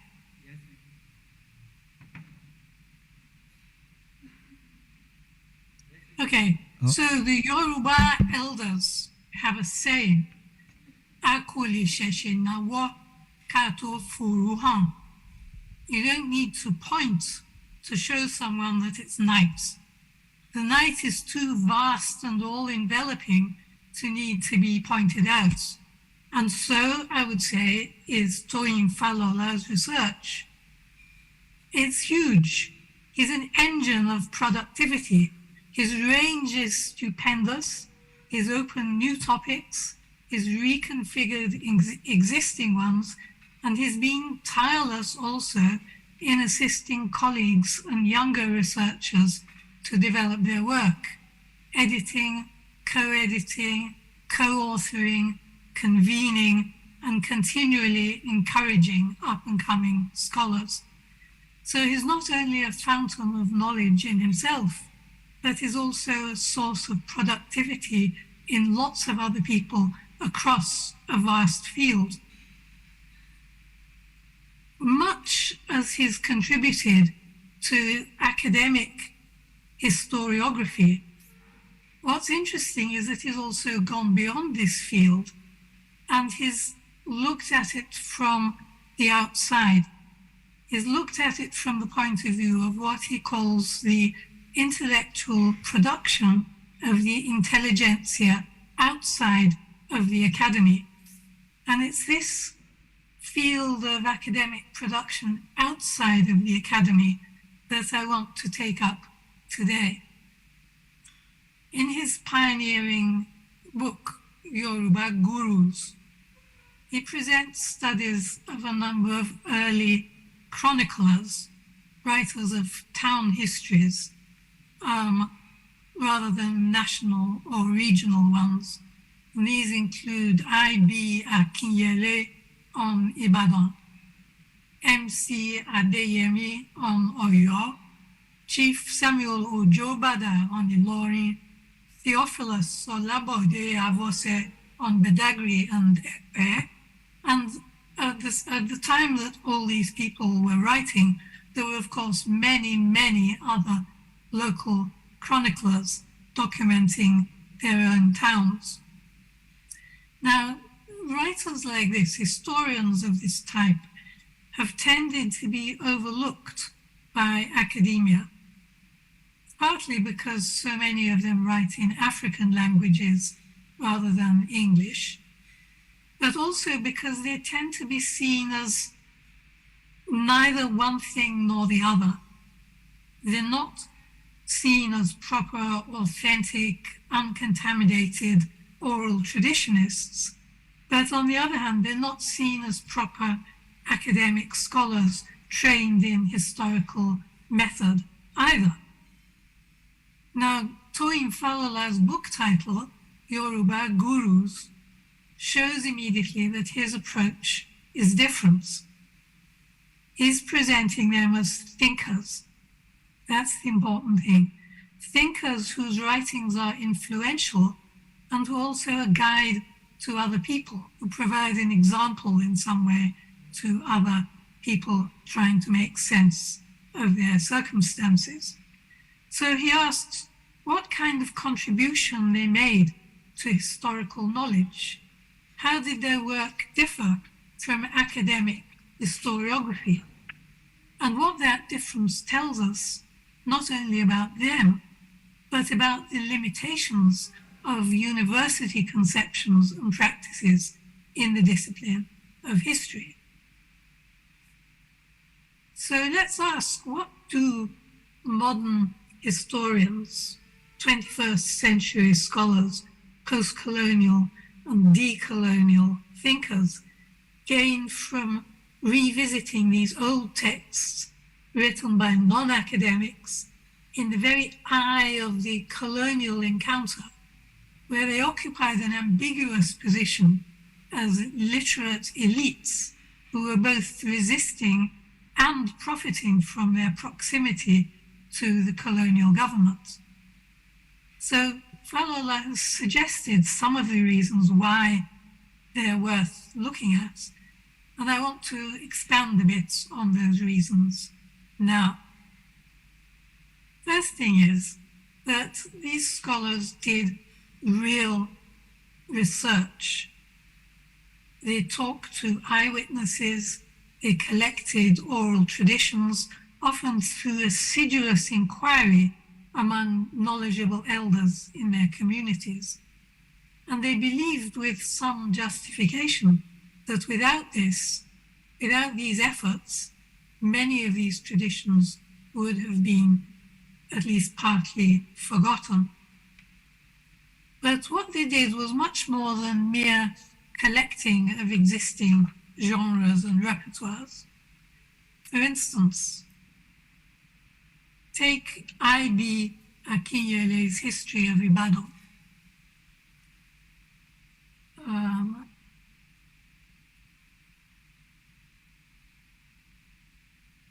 He was one of the earliest and greatest of the Yoruba town history writers.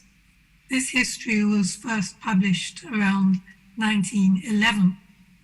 And in his preface, Akinyele explains that his reasons for writing the book were, obviously, to preserve historical knowledge, and he wanted to preserve it for the benefit of future generations, not for his own glory, but for future generations who would benefit from the knowledge. But he went on to say he thought that this book was valuable because it contains a lot of oriki, praise poetry, And he says, the oriki of our obas are beautiful, full of lessons, sweet to the ears. And through these oriki, we can discover almost everything that happened in their time. Not only this, he goes on to say, the oriki are full of deep Yoruba, Ijinle Yoruba. And so if they're not preserved, the Yoruba language itself is in danger of disappearing because there's no one who speaks deep Yoruba anymore.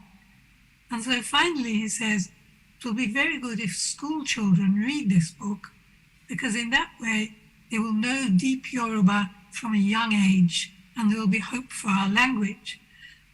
So, in other words, this text, Iwe Itan Ibadan, is not only forward-looking in the sense that it's being projected into the future for the benefit of coming generations, which I guess might include us, but it's also seen as restorative and generative. School children, through reading it, will learn themselves to produce more cultural value. They'll produce deep Yoruba thinking and writing. And it sees this perspective of Akinyele, sees historical knowledge as pervasive. It's lodged in poetic forms that are ubiquitous. You hear oriki in every context, in every situation in daily life, and it's lodged in the language itself. So though historical knowledge and these genres are mastered by specialists, they're also in the air. They're heard every day. They're around the community. So history is not something that is an arcane topic only studied within the walls of an academic institution. Now, the oriki that Akinyele wrote down were extremely extensive. So his story is very much like other chronicles, as Falola has pointed out, is a linear account taking each Ibadan leader in turn. But for each, it presents not only a prose narrative, an itan, but next to it, sometimes before it, sometimes after it, he puts a long text of oriki, praise poetry. So it looks like this. You can see long texts, and then a prose narrative. And he does this for every Ibadan leader in turn. Now, this was highly innovative. Normally, in the everyday oral world, oriki and itan are complementary, but they're separate genres. So in Ukuku, where I did my first research, knowledgeable women of the family would perform long oriki chants, but knowledgeable men, especially the elders of the family, the Baile, would narrate the itan. So if you asked a woman performer, what's the meaning of this very obscure and gnomic and elusive formulation, she would say, oh, you better go to Baba and ask him. But if you go to Baba and ask him to tell the history of the town, he constantly has recourse to quotations of oriki to be kind of stepping stones and targets and stimuli to the narrative. So if you say to the Baba, tell me more about these oriki, he says, you have to go to my senior wife and she will be the one to perform it for you. So they're two separate genres but symbiotic. Each one supports and sustains the other. But to put them within the pages of one text, within the same format, side by side, was very original. So Akinyele was using the affordances of print, of the print genre, to do something new. And this was entirely unknown in any model of European historical writing that he might have been familiar with. It was certainly not just copying European models of how to do history writing. that have been imported by colonial and missionary influences. So he wasn't constrained by academic requirements of the discipline of history to produce a conventional text. But on the other hand, he didn't just write down oral traditions as told to him. He drew on the resources available, both in oral genres and in print, to produce something new and something quite magnificent. Other early Yoruba chroniclers experimented in other ways. So all of them relied heavily on research into oral traditions and eyewitness accounts, but they mixed in other kinds of material. So A.K. Ajishafe, his important Iwe Itan Abeokuta, and its English language counterpart, which he also produced in parallel, creatively incorporated great chunks of published histories of the slave trade and abolition, while J.B.O. Loshi's Itan Eko and its English counterpart, History of Lagos, incorporated key diplomatic texts, most importantly the Treaty of Cession of 1861, by which Lagos was forced into being a crowned colony. And this document was actually a key to two major conflicts with the colonial government in the 1910s and 1920s, the status of the Eleko, the Oba of Lagos, and the colonial acquisition of plots of land for public works. So these documents were very much alive in the presence of the 1920s, and they were actively used by activists such as Herbert Macaulay, the great father or grandfather of Nigerian nationalism. So Akinyele and the other early Yoruba chroniclers saw their mission as being preservative and as the act of creating monuments. They were storing up their wisdom for the benefit of future generations.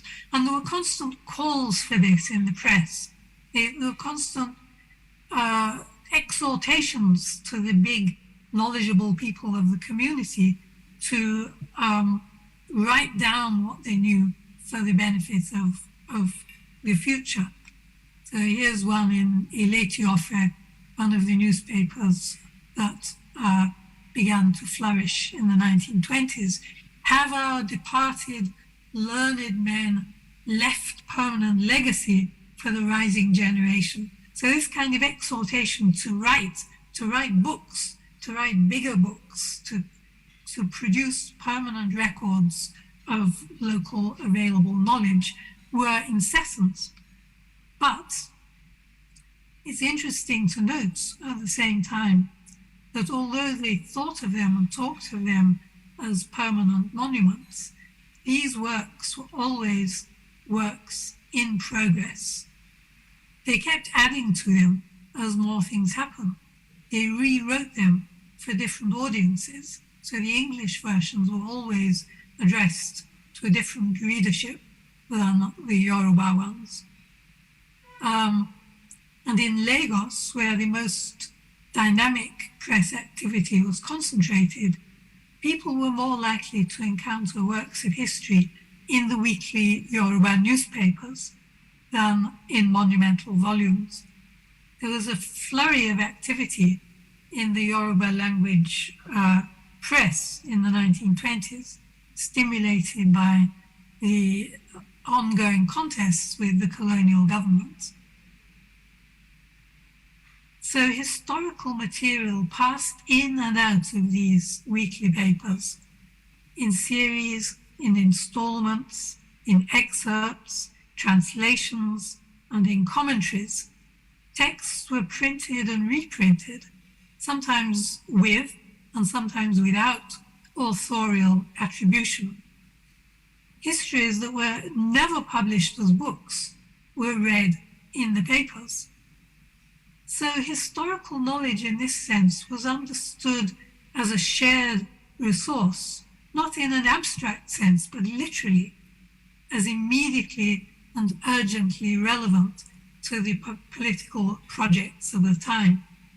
And this was all facilitated by the existence of a local press with small local printers, easy access to getting material published, and to these newspapers that were always looking for content.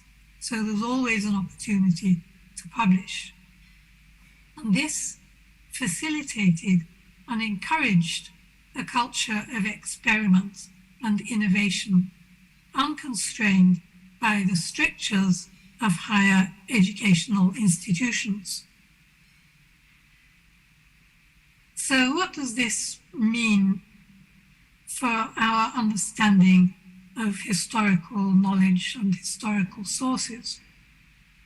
Well, first of all, these local intellectuals, as you could call them, had counterparts all over Africa. This wasn't a peculiar local Yoruba thing. There are similar examples of creativity and innovation, new ways of thinking about the past and the future all over Africa.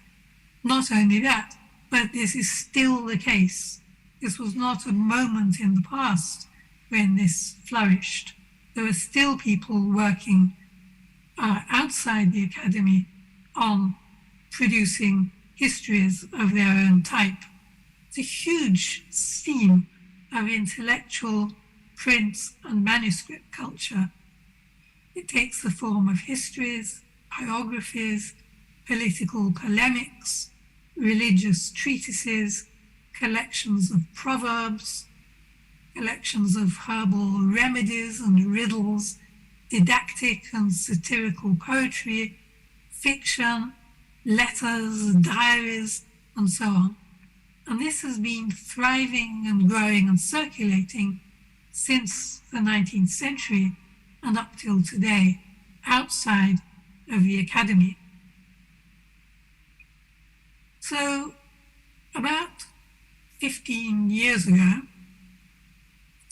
when I was the editor, one of the editors of the journal Africa, the journal of the International African Institute, we started a series presenting examples of this kind of text.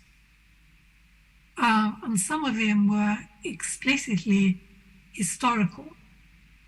The biggest one that we ever did was Akiga Sai's History of the Tiv, a famous book which was written in the Tiv language, completed in the 1930s, but never published in full before. It was a 380-page typescript in Tiv that was rescued from a school waste bin. And this reminds me of a story of Toyin Falola's in his memoir about his younger days at the University of Ife. So rescued from a school waste bin by pure chance. It's a vast compilation of history and customs of the Tiv, and certainly monumental, but it's also incredibly innovative.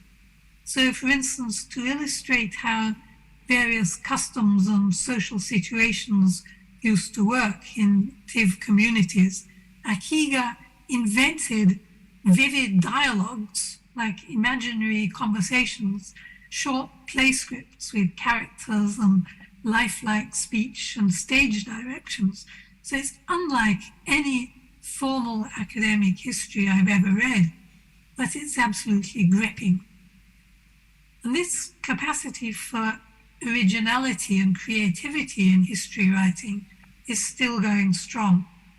So one of the most recent items in our series on local intellectuals was the work of a Ghanaian self-taught researcher called Chris Azare, who has not only traveled all around northern Ghana, collecting and comparing family trees, chieftaincy narratives, stories of origin, stories of migration, but he's also created a museum, and he's created an exhibition of his own sculptures. And he sees all these things as part of the same initiative, the same enterprise. So people come from all around to consult Chris Azare when they need information, and he unerringly pulls out the relevant documents from his personally constituted archive, which is built up over decades. So he sees history as located not only in narratives and memories, but also in physical artifacts and in works of art and in diagrams and memos. So he's brought all these things together to create a kind of vast multimedia archive. So, to sum up, this scene of local intellectual production outside of the academy, as Falola put it, is a scene of endless innovation and textual experiment. And that's important because new historical experience needs new genres to speak of it. That's why new genres are created, because they're needed to cope with changing realities. And these local intellectuals, perhaps even more than highly trained academic scholars, were innovators who devised new kinds of writing. So this idea of Yoruba gurus, brought to our attention by Professor Falola, are part of a much larger field of Africa-wide creativity. It's important for scholars of the present, for this moment, this post-colonial and decolonial phase, to retrieve them and reread them and reconsider their significance. And that's because, first, they show how deeply embedded historical consciousness is and has long been in non-academic people's lives. They show how historical memory resides in genres and formats often not recognized by academic historians. They show how pervasive and strong is the desire to value and conserve knowledge from the past. And they also show, as I've emphasized, a creative ability to invent new formats and experiment with genres in order to make that knowledge speak afresh in new circumstances. So it's not to say that these writings can replace academic history. They can't. Academic history's rigorous evaluation of evidence and its careful argumentation is invaluable and must be adhered to and further developed. But these texts can provide a living, stimulating companion and counterpart and interlocutor to academic history. And this is something that our guest, our person of honor, Toyin Falola, has so eloquently shown. So he helped to open up a topic which is now becoming a flourishing and expanding field, and in which there's a whole lot more waiting to be discovered by the future generations, which means you. Thank you very much.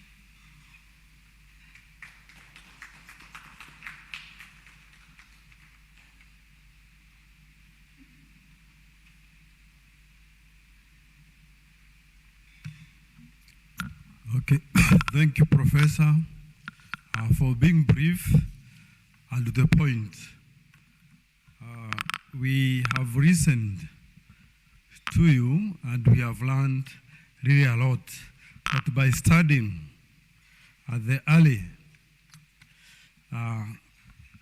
documents that were written by our people or by the Africans, especially in local languages and even the Western languages, then we can learn a lot.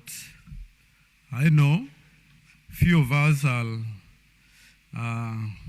from the Yoruba community, but I know we have some of us, our students are Gigi, Felix, and others, I know they are here.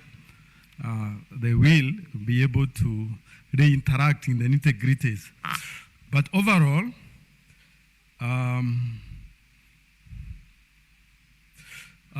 it is true that many earlier sources are being ignored by historians, or they do not know about them. You know, most of us have gone through a class on African historiography, and what we do is that we basically learn about the traditional and the classical historiography, then the colonial historiography, then after. But the emphasis on those people who first went to school and interacted with the science of documenting. Some of those books were ignored either deliberately as sources of history, and therefore your point is very clear that we need to get in touch with the griots.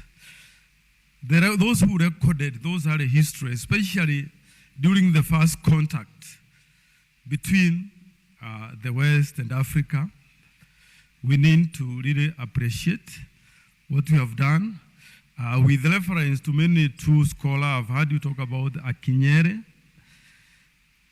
who wrote a lot on African society, especially how life was at that particular time.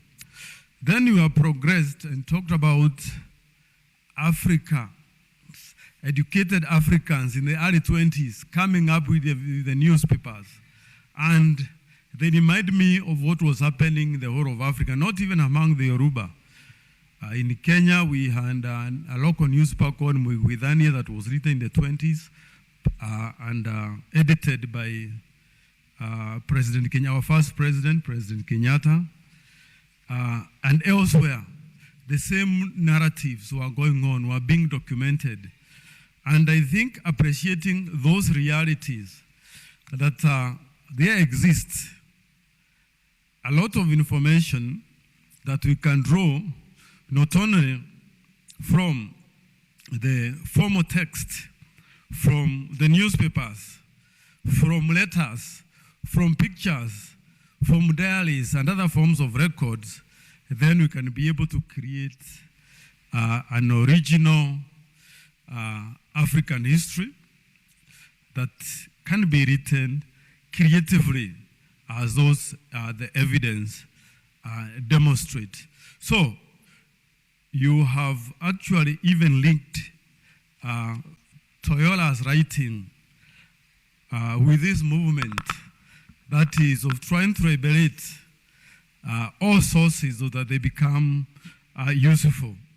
So to get the new, what you call African experience, you need to use a multimedia approach or multi approach as used by our hero, who is Toyin Falola.